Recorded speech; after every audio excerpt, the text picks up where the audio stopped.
Karena kalau pemerintahnya berlawanan, gimana rakyatnya nggak rusuh, Pak? Gitu aja.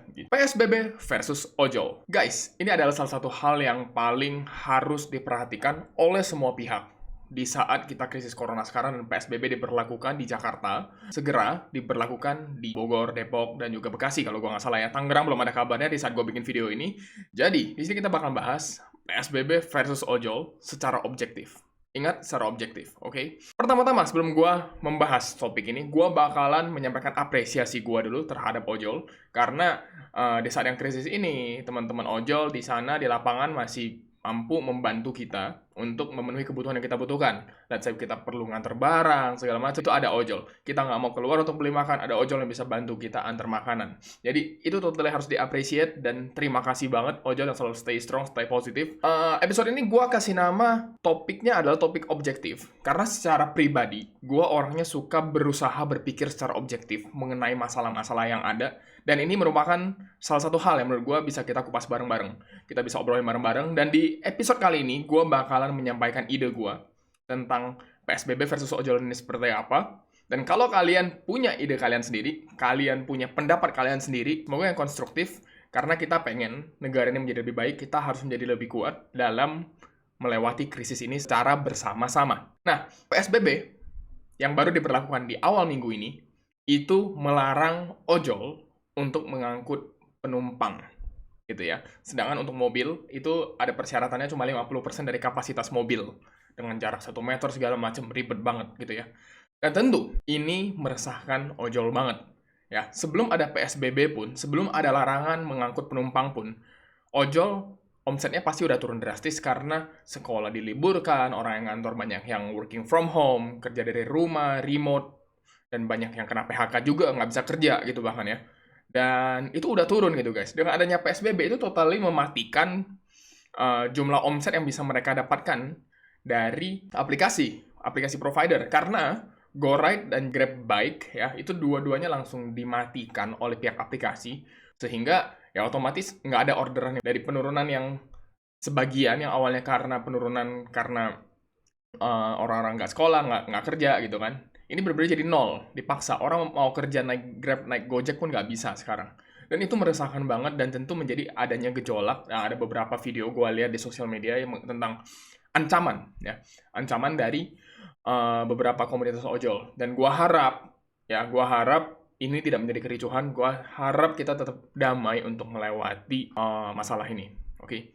Nah, kalau dari gua memiliki perhitungan sendiri, perkiraan gua sendiri. Ini di kondisi normalnya di Gojek dan Grab ya. Perkiraan gua tuh untuk GoRide, pokoknya untuk yang motor ya, untuk penumpang motor itu bisnisnya sekitar 70% hingga 75%. Sedangkan untuk yang makanan tuh sekitar 20% dan kurir pengantar barang seperti GoSend atau Grab delivery or whatever it is, itu sekitar 5%. Gua nggak tahu gua benar apa nggak, tapi perkiraan kasarnya menurut gua nggak jauh-jauh amat dari sana. Otomatis dengan hilangnya 70 hingga 75% orderan, itu pengaruhnya super luar biasa ke setiap armada Gojek. Jadi let's say dari yang rata-rata setiap driver itu bisa mendapatkan 5 orderan sehari, ini sekarang hanya sisa 1 orderan, 2 orderan kalau beruntung. Jadi benar-benar mereka mungkin untuk nutup uang bensin pun susah banget. Syukur-syukur kalau dapat orderan GrabFood dikasih uang tip sama pembelinya. Mungkin kalau kita lihat secara objektif di sini, dari sisi seorang pembeli, untuk orang yang mungkin ngerasa duitnya harus hemat di saat krisis kayak begini karena PHK segala macam. Mungkin dari yang awal yang ngasih tip jadi enggak.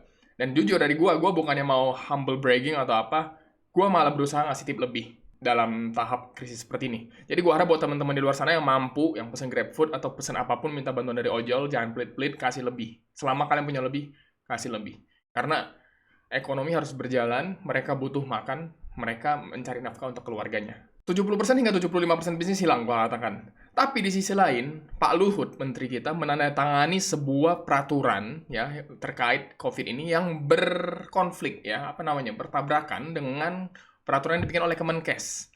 Di mana dia mengatakan bahwa ojol boleh mengangkut penumpang asal mengikuti standar kebersihan yang ada. Harus pakai sarung tangan, harus pakai masker, harus disinfektan motornya tiap berapa saat. Dan itu nggak mungkin, men.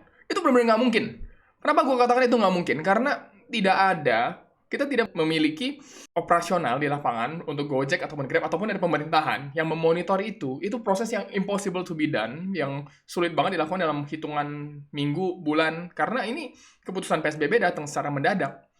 Jadi itu nggak make sense. Itu yang pertama. Let's say gue tahu Pak Luhut di sini mungkin memikirkan dengan hati nurani gimana caranya ngasih solusi biar ojol masih bisa jalan. Tapi Pak, itu yang pertama itu sulit banget Pak untuk Bapak bisa menjamin standar yang benar ada. Yang kedua, Bapak sendiri bikin peraturan yang konflik, yang bertabrakan dengan Kementerian Kesehatan. Itu bakal membuat kericuhan ketika ada masalah di lapangan. Misalnya, diberhentikan oleh Satpol PP atau sama polisi, gitu kan. Nanti ribet harus ngikutin peraturan yang mana. Jadi lebih baik dari pemerintahan, dibenahin dulu deh. Bikin peraturan tuh yang align, ya, yang searah. Jangan sampai berlawanan. Karena kalau pemerintahnya berlawanan, gimana rakyatnya nggak rusuh, Pak? Gitu aja. Ribet banget, itu yang bisa gue katakan, dan bakalan memakan korban jiwa. Keputusan dari pemerintah bakalan memakan korban jiwa. Sehingga dari gue bakalan berusaha untuk memberikan solusi. Ya, solusi yang bisa gue suggest, yang bisa gue sarankan kepada pemerintah, dan juga kepada provider ojek online. Mau itu Gojek ataupun Grab, silakan pikirin ini. Ya, gue bisa kasih ini. Gue nggak bilang ini bisa nge-solve masalahnya secara full. Ya, tapi mungkin bisa mengurangi impact buruknya, mengurangi dampak buruknya. Solusi yang pertama, gue bakal katakan, jika pemerintah benar-benar ingin memperbolehkan pengangkutan penumpang, ya, pemerintah harus mempersiapkan tim dan effort, khusus ya, benar-benar khusus, untuk mengkaji tim ojol ini. Jadi pemerintahan nanti semuanya bakalan align, dan bakalan tahu peraturan yang mendetail ini akhirnya gimana sih gitu. Jadi jangan sampai ada peraturan yang conflicting, yang memusingkan, dan juga membuat kericuhan gitu. Itu bahaya banget. Yang kedua, ini dari pemerintah lagi, tapi dari pemerintah bisa meminta provider ojol, sekali lagi, Gojek atau Grab, untuk memotong komisi yang didapatkan dari restoran. Sekarang kita tahu, setiap restoran itu harus membayar komisi sebesar 15 hingga 20% kepada provider ojol untuk setiap orderan makanan. Jadi itulah kenapa kalau kalian perhatikan, ada beberapa restoran yang kalau kalian beli di sana, itu harganya 20.000, di Grab kalian harus bayar 25.000. Itu untuk menutup komisi yang harus dibayarkan kepada, dari pandangan gue, secara objektif, gue katakan, dengan memotong komisi ini untuk sementara, gue nggak tahu ini dengan memotong komisi ini impact-nya bakalan Grab dan Gojek sementara nggak untung banyak kah? Atau bahkan pemerintah mungkin bisa bantu dengan subsidi. Pemerintah bisa subsidi kepada Gojek dan juga Grab, sehingga komisinya itu dibayarin oleh pemerintah. Sehingga market yang gue katakan di GoFood ataupun GrabFood yang awalnya sekitar 20% hingga 25% itu bisa naik. Sehingga mungkin 30%, 35%. Karena bisa menjangkau lebih banyak orang dengan harga yang lebih affordable. Itu sih yang gue lihat sementara bisa kita lakukan. Dan let's say pemerintah tidak meminta kepada provider Gojek ataupun Grab pun. Ini bisa dilakukan oleh Gojek atau Grab secara mandiri, tanpa dorongan dari pemerintah. Dan gimana caranya mereka mendorong message-nya kepada masyarakat. Karena gue lihat salah satu perusahaan startup yang paling bagus ya, yang paling bagus dalam menghandle corona itu adalah Tokopedia. Bagaimana cara mereka memiliki OKR. OKR itu kayak memiliki standar ataupun tujuan di tengah ini, di tengah corona ini mereka kayak bilang, ayo tetap jalankan ekonomi. Ya, bagaimanapun caranya, jangan sampai ekonomi terputus, mereka harus mendukung gimana ekonomi berjalan terus. Dan gue lihat di sini, Gojek dan Grab bisa melakukan hal yang sama. Subsidi atau apa. I mean like, zaman dulu mereka bisa bakar duit gila-gilaan kok. Mereka bisa ngasih cashback 50.000, 100.000. Kenapa di saat butuh enggak gitu? Ya, gue nggak tahu nanti bakal seperti apa, tapi masalahnya yang jelas ada yang bisa diimprove, mau dari pemerintahan ataupun dari provider ojolnya. Jadi gue harap video ini membantu, dan jika kalian merasakan ada solusi lain yang bisa diberikan kepada pemerintah atau provider ojol, kalian bisa tinggalkan di komentar, semoga mereka baca, dan juga tentu, yang paling penting, like dan viralkan video ini, biar ini video sampai ke pihak-pihak yang mungkin lebih bisa memberikan impact untuk masyarakat di tengah krisis ini. Dan ya, semoga saja pemerintah atau provider ojol menonton video ini dan juga mempertimbangkan solusi ini. Dan kalau bisa diimprove, silakan banget kalau mau diimprove. Gue sangat open with it. Yang jelas, at least let's make something, let's do something to make everything better. Oke?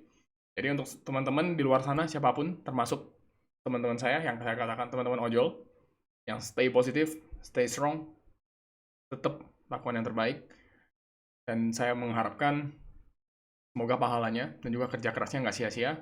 Mari kita lewatin krisis ini bersama-sama, and sekali lagi, stay healthy. Thank you. Bye-bye.